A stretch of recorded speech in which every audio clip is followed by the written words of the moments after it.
No problem. That's what I do. That's what I do, son. So I had a couple more when I got out. Just being in public places. My wife likes to go to the fair, the State Fair of Texas. We live in this area, Dallas area. So I was out with her, walking just State Fair. We're okay. But I started having a panic attack with all the people being so close to me and being, in the area. So while she was walking around, I had to literally say, baby, go do what you're doing. I'm gonna go over here and sit down. So I would have to just go sit down.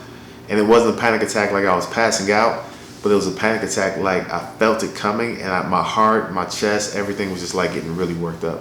So I had to go down, put my head down, close my eyes, take some deep breaths, until I can, regather myself and then go on with the day.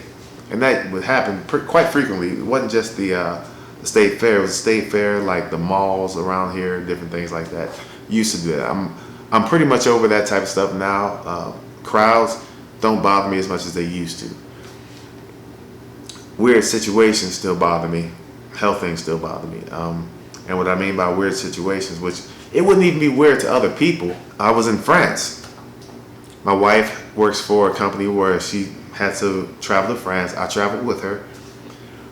They paid for her flight between France and Belgium.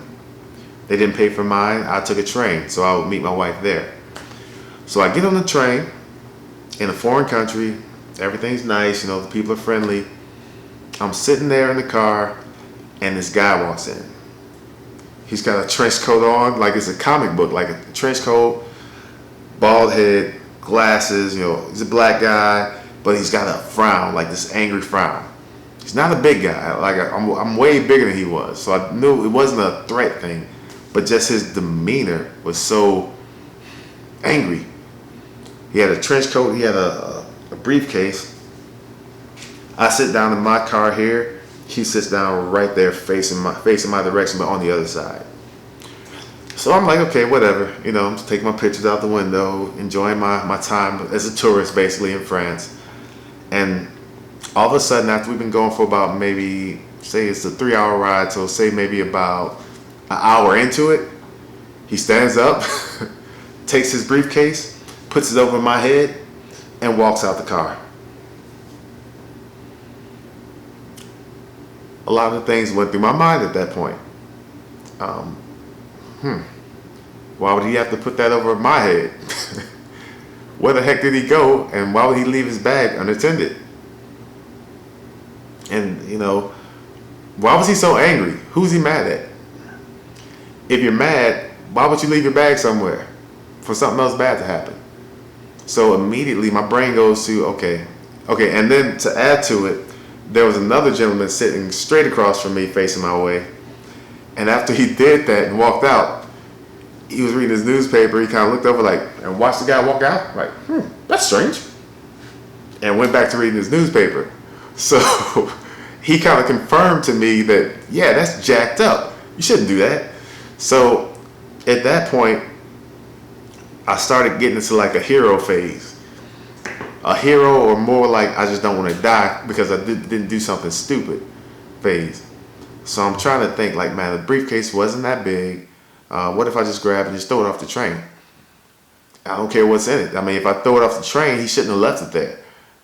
Whatever it is, if it's something really important now, or if it's valuable, hey, I guess I'll be responsible for paying for it, but nobody's going to die. So my mind was taking me on a whole journey, and my body, I literally had to fight myself from getting up and throwing it. Like my muscles were clenched, and my brain, everything in me wanted to grab that briefcase and fling it from the train like a movie.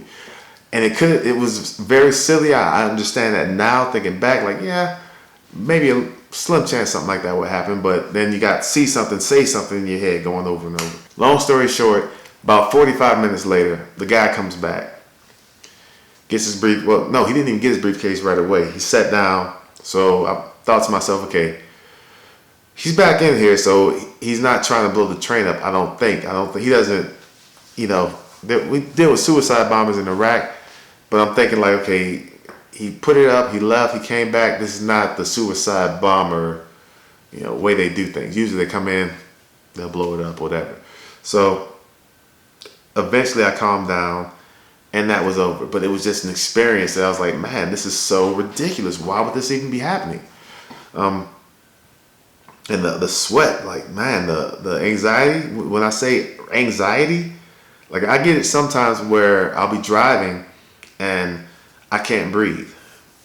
Just count my breaths. Okay, 3 seconds in, 3 seconds out. Just make sure I'm actually breathing because I'll forget to breathe because of anxiety, that type of thing.